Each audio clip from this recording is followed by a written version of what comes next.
Thursday, March 31st, we are here. We're at the end of March.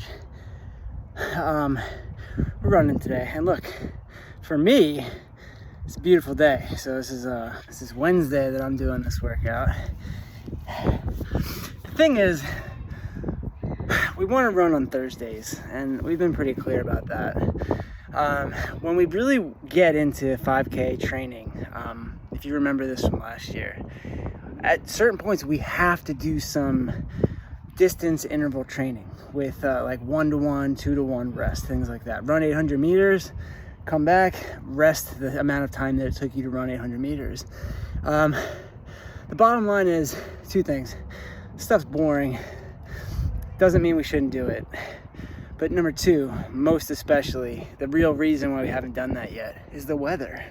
Like, I just keep waiting for it to get at least warm enough that we feel comfortable, if not somewhat cold.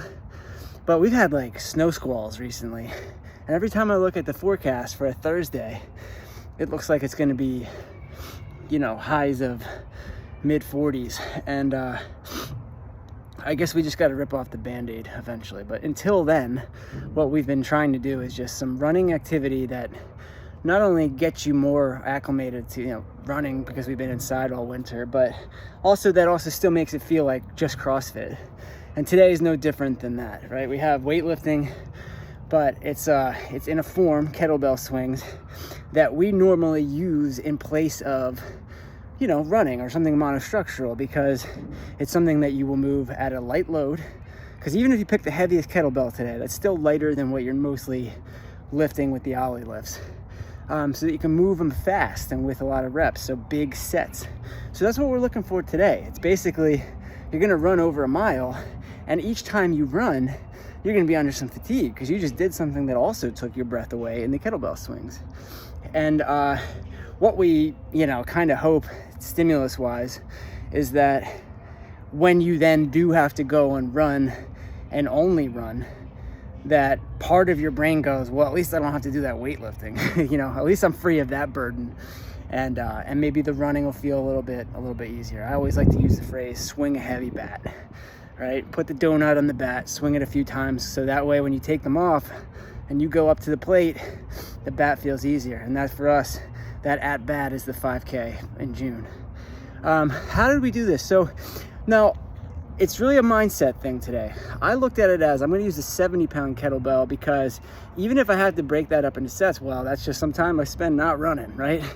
And at the same time, I know that I'm a competitor, and I know that my fitness compels me to add intensity. And so I still went for unbroken each time I was on that kettlebell. And I think today is a great day for everybody to try that. Maybe try a little bit of a more challenging kettlebell. And if you end up having to rest, we might have to end up resting on that. Maybe sets of 10, 2 sets of 10.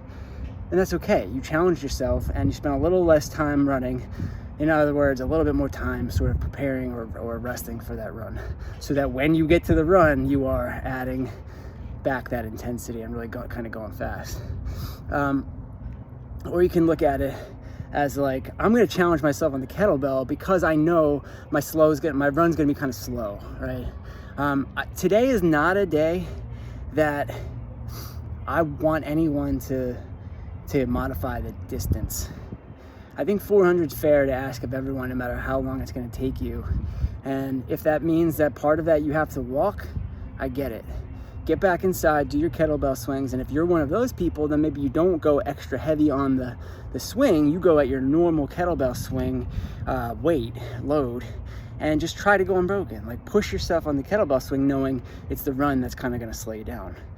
Opposite if you're someone who's a solid runner, right? If you're going to knock out those 400 meters in like a minute and a half, 2 minutes, then challenge yourself to the weight. And if you're not challenging yourself to a higher load, challenge yourself to try to go unbroken on the kettlebell swings.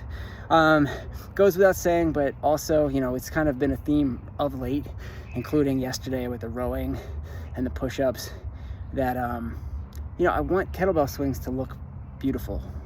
And that means squeezing your butt at the top of every rep, so that when the kettlebell is pointing in the sky directly above your head and not hanging, the rest of your body, if I were to take a snapshot, is also in a straight line. In other words, don't be sticking your butt out at the top of a kettlebell swing, right? You shouldn't be doing that hip kind of closed thing. You might not even realize it's happening. Just ask yourself that question. Am I standing tall at the top of this kettlebell swing? And is the kettlebell, are my arms behind my ears? Certainly don't want to bend my arms at the top of a kettlebell swing. Those arms lock out, right? So we should be getting on you about that, but you should be getting on yourself about that too.